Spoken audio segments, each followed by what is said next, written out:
اب آ جائیں اس فیصلے کی طرف.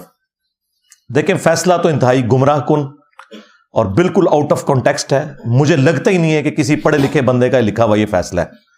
عام آدمی بھی اگر اسے پڑھ لے کہ بھائی مقدمہ کیا درج ہوا تھا, ایف آئی آر کیا درج ہوئی تھی, تم نے کان کو یہاں سے پکڑ کے کان کی بجائے کوئی اور چیز ہی جا کے پکڑ لی ہے اور اس میں سے کچھ اور نکالا ہے. اگر تو تم لوگوں نے یہ جان بوجھ کے کیا ہے تو اللہ کے حضور پکڑے جاؤ گے اور دنیا میں بھی سزا بھگتو گے. اور اگر یہ تم سے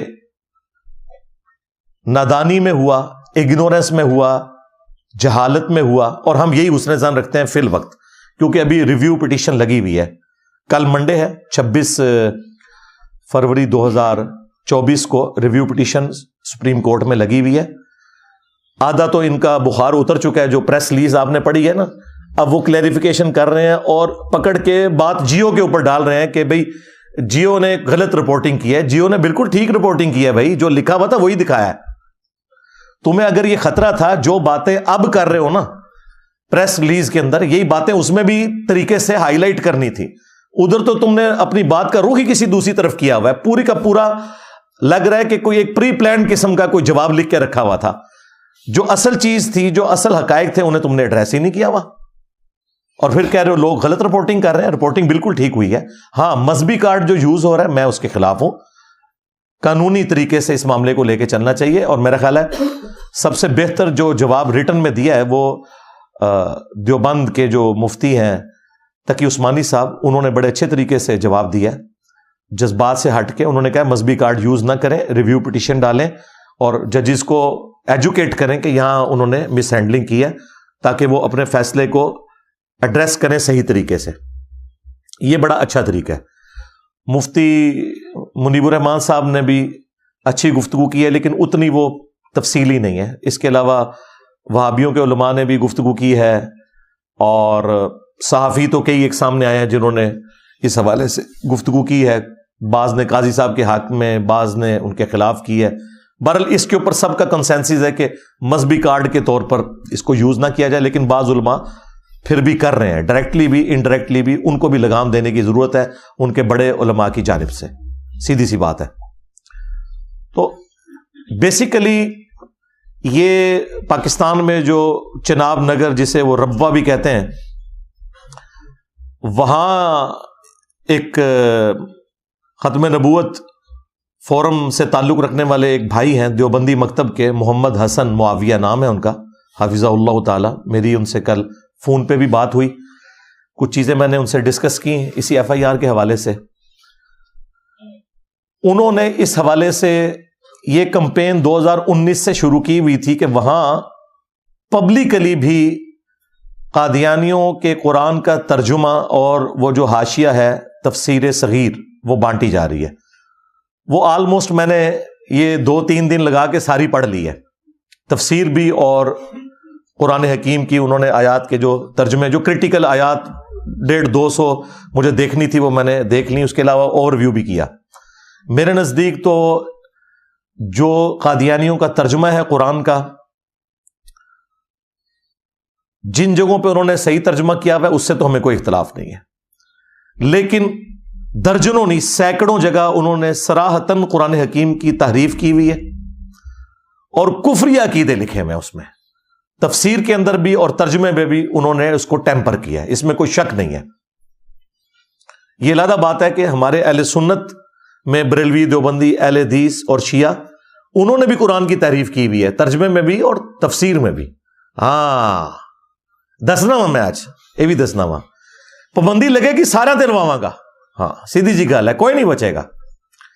اچھا لیکن وہاں یہ ذرا بلک میں گندگی پائی جاتی ہے, تو وہ وہاں پہ بانٹ رہے تھے عوام الناس میں بھی اور کلوز حلقوں کے اندر بھی.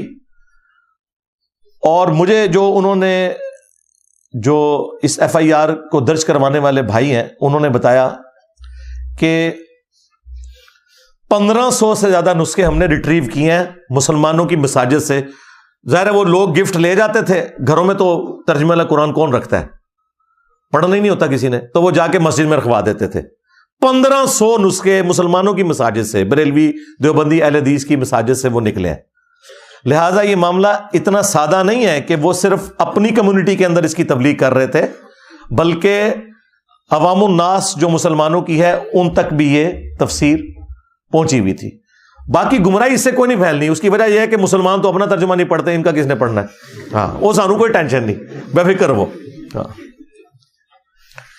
تو لیکن بہرحال ایک گمراہی تو پھیل رہی تھی، تو انہوں نے اس مقدمے کو اٹھایا، 2019 میں FIR درج کروانے کے لیے اپلیکیشن دی، لیکن وہی کوئی FIR درج نہیں کر رہا تھا، اس کو مختلف قانونی معاملات میں ڈالتے رہے، مختلف کمیٹیاں بنی، کرتے کرتے اس بندے نے ایفرٹ کر کے بالآخر 2022 میں کامیاب ہو گیا FIR کٹوانے پہ۔ 2019 سے 22 ہو گئے، ٹھیک ہے جی، FIR کٹ گئی۔ اب FIR کے اندر باقاعدہ لکھا ہوا ہے کہ اس کے اوپر جو مقدمہ ہے وہ قرآن ایکٹ 2011 کی روشنی میں کاٹا جائے۔ 2019 میں FIR کے لیے ایپلیکیشن فائل ہو رہی ہے اور FIR کاٹی جا رہی ہے 2022 میں، لیکن پھر بھی اس میں لکھا ہوا ہے کہ 2011 کا جو قرآن ایکٹ ہے اس کے مطابق جو ہے نا وہ یہ مجرم ہے بندہ جو بھی یہ سارا کچھ کر رہے ہیں۔ اب جب سپریم کورٹ میں یہ پہنچی ہے، نچلی ساری عدالتوں سے اس کی ضمانت کینسل ہوئی، انہوں نے تسلیم کیا، اور وہ ابھی تک قائم ہے کہ میں تقسیم کرتا ہوں، وہ اپنے جرم سے بھاگا بھی نہیں ہے۔ ظاہر ہے اس کا تعلق قادیانی اقلیت سے ہے۔ الٹیمیٹلی جب سپریم کورٹ میں پہنچا تو سپریم کورٹ نے بجائے یہ کہ FIR کو ذرا غور سے پڑھتے کہ اس پہ لکھا کیا ہوا ہے، وہ کسی اور طرف ہی چل پڑے، اور انہوں نے کہا جی یہ تو دیکھیں FIR 2022 میں کاٹی گئی ہے، اور جو قانون ہے وہ تو بعد میں اپلائی ہوا ہے، اس کے اوپر مسئلہ 2019 کا ہے، یعنی جرم 2019 کا ہے، اگرچہ FIR 2022 میں کاٹی گئی، لیکن جو قانون ہے وہ 2022 کا ہے، اور 2022 کا قانون 2019 کے جرم پر اپلائی نہیں ہو سکتا۔ بالکل ٹھیک ہے، لیکن بات اتنی سادہ نہیں ہے۔ 2019 میں جو FIR کے لیے اپلیکیشن دی گئی ہے اس میں لکھا ہوا ہے کہ قرآن ایکٹ 2011 کے مطابق اسے سزا دی جائے، لہذا 2019 سے بھی 8 سال پہلے کا وہ قانون ہے، اور یہ پلی لے رہے ہیں 2022 کے قانون کی۔ بھائی 2011 کے قانون کی وہ پلی لے رہے تھے اور اس قانون میں 3 سال سزا تھی، 2022 میں تو وہ سزا بڑھ کے 9 سال ہو چکی ہوئی ہے۔ انہوں نے کبوتر کی طرح آنکھیں بند کر لی اور کہا کہ جی جرم ہوا 2019 میں، قانون بنا ہے 2022 میں۔ نہ، قانون 2022 میں نہیں بنا، قانون 2011 کا ہے، اور FIR کے اوپر لکھا ہوا ہے، کوئی اندھا بھی پڑھے نا اسے پتا چل جائے گا۔ اور پھر کہا کہ اچھا وہ بھی مان لیا جائے، تب بھی 6 مہینے اس کی سزا بنتی ہے۔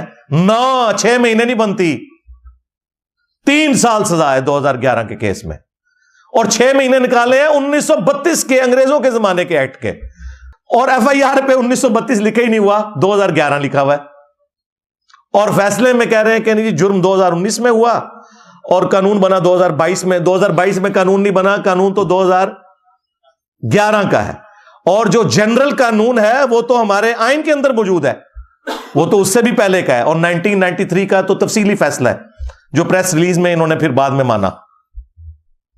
سمجھ رہے ہیں نا کیا دونوری ہوئی ہے؟ تو وہ 6 مہینے والی سزا نہیں ہے، 2011 کے ایکٹ کے تحت 3 سال کی سزا ہے، اور 2022 کے تحت 9 سال کی ہے۔ چلو 2022 والی نہ دو، 2011 تو 2019 سے پہلے آتا ہے نا،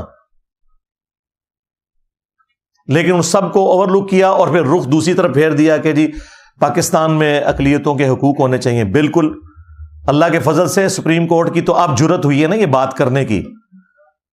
میں تو نہتا پچھلے 10-12 سال سے یہ راگ گلاپ رہا ہوں کہ قادیانیوں سے ہمارا علمی اختلاف اپنی جگہ، ہم انہیں کافر سمجھتے ہیں، یہ بات اپنی جگہ، لیکن ان کی پرسیکیوشن نہیں ہونی چاہیے۔ انہیں ہم پیار محبت سے اسلام کی طرف بلائیں تاکہ ان کی نسلیں اسلام میں آ جائیں۔ علمی اختلاف کرنا چاہیے۔ یہ جو اختلاف ہے کہ جی فلاں ٹوائلٹ میں مر گیا، فلاں کو یہ ہو گیا، فلاں یہ ہو گیا، یہ کوئی علمی اختلاف نہیں ہے۔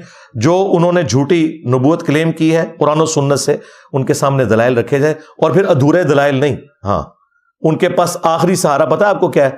چشتی رسول اللہ، تھانوی رسول اللہ، شبلی رسول اللہ، ادھر آ کے نا ان کی بھی آپ سمجھ لیں کھوتی مر جاتی ہے، بریلوی دیوبندیوں کی بھی، اہل حدیث کی بھی مر جاتی ہے، کیونکہ ایک دوسرے کے بینیفیشری ہیں۔